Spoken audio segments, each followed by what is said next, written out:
The latest is that Cardi B and Offset have separated.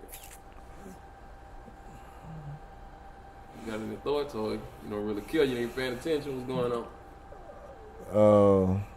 I mean, just for people who care about Cardi B, I really, she's, a fantastic personality. Offset, I mean, good rapper.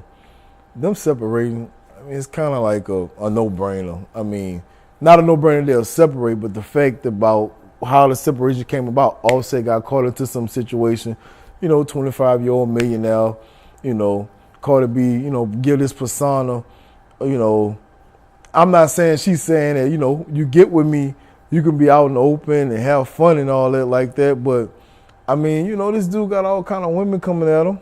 So you saying she knew what she was getting into? It's kind of like one of those things, where you're young. I mean, you making money, and you might keep it, from Cardi B's standpoint, she might be really like, yo, this is where I want to be at. But for Offset, I got one of the hottest chicks in the rap game, and plus I still got all these, what they call these thotties. You know what I'm saying? Who kind of like, checking for you at every concert, checking for you, every meet and greet. I mean, they looking good just as well as Cardi B. So she kind of like, should be a little bit game for that. You saying so her looks only go so far when you seeing that all the time on the road? I mean, me and my partners, man, we fuss about this all the time. Looks could carry a relationship only so far, but man, when you got 100 women, and that goes for females too, 100 men always pushing a door down on you, trying to get you, that temptation might land one day when you and your significant other or wife or husband ain't clicking, and that temptation might land, and then who knows where it goes, Okay, let's move on to Dame Dash. My boy. Shout out to Dame. Shout out to Dame. What do you think is going on with him and Funk Flex? And we know Dame has had beef with him and Ebro for years. I mean, what do you think about that? These guys here, have a long history. The Funk Flex and Dame situation is kind of strange. I'm still waiting to get developing information from him. But it just seems like, Flex is just in one of his little moods, going at Dame, attacking Dame. Dame been seem like out the blue too. Yeah, man. Yeah. And I'm like, Dame been a pioneer for so long, and then he's just now resurfacing and getting things going, Well, what do you think about the people that are saying Dame is a hater?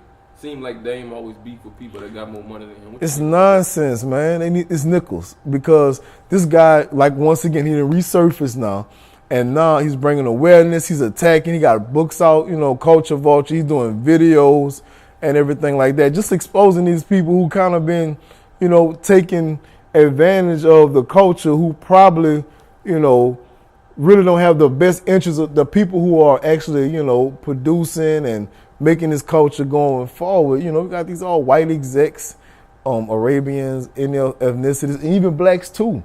And so I'm thinking Dame, him infusing himself, resurfacing once again, infusing himself into it and trying to make people aware, I think it's great. And I think people shouldn't really be so hard. You don't like his approach, say that. You don't like his approach. But the fact of the matter, you want to say he's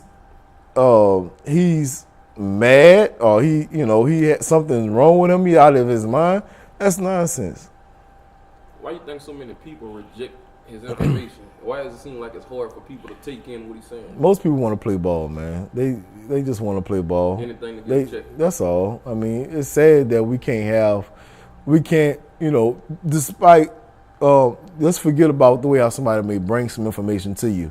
If you can just get out of your way from, even if he's yelling it to you or he's telling you you're getting screwed over and all this and that, the fact of the matter is he's kind of like my grandmother say, take the meat, throw away the bone, So I think they need to just relax and see and not just Dame Dash. I mean, there's a lot of people out there, man, that's bringing information that we need to be checking into. Mm-hmm.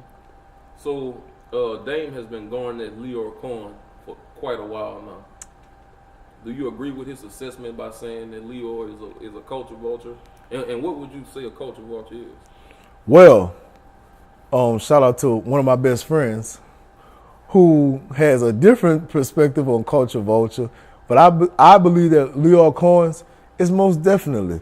Now, he may recite to you the whole history book and the whole catalog of hip hop since from when he started, from his journey. But at the same token, he didn't had all these other machines behind him, and he also has been infusing, or I guess pushing this whole, and I understand rappers rap about violent things, but at the same token, these things in place that the record labels should kind of like look into more. He's not really paying attention to that, So Lyor, in my sense of the definition of a culture vulture, I think, is someone that's exploiting, but it doesn't have the good intention of the person or the group or the community that is exploiting. They don't really have good intentions, So I think what Dame doing, coming at Lyor, who now he's not even really involved in a record label like talking about. He over there at Google, YouTube. And YouTube or whatever. So, it's just crazy. Yeah, I think Dame comes off so hard that people, they tend to push away from the information. The information can also push you away if you caught up in wrapped in a bubble in a circle. So it becomes hard for you to take in information that only one person is spitting out. Because like you say, Dame doesn't play ball like a lot of other guys do. So when he doesn't have as much money, it also makes him less appealing to listen to versus somebody that may be worth $100 million. You'll listen to them even if they've just torn our race totally apart. Right. So, I guess that's just the way. But it's aggravating though that people take information from the, based off your net worth. Right. Not. See, and that's what Bill Duke got a nice interview out, and Bill Duke is in there talking about the cost of. You done messed up though. Talking about the cost of success and saying, it's all smiles on Instagram and on the red carpets and whatnot. But when you alone at home at night, can you sleep with yourself knowing what you did to get to that money? Man, Dick said it best. If a man will lie to get some, but JJ, as the women will say, gotta keep it real. No kids might be watching this. If a man will lie to get that, what will a man do to take over the world? All for millions, or just $1 million. That's a powerful quote. Rest in peace, Dick Greg. Rest in peace, Dick, man. Yeah, that's a true statement, man.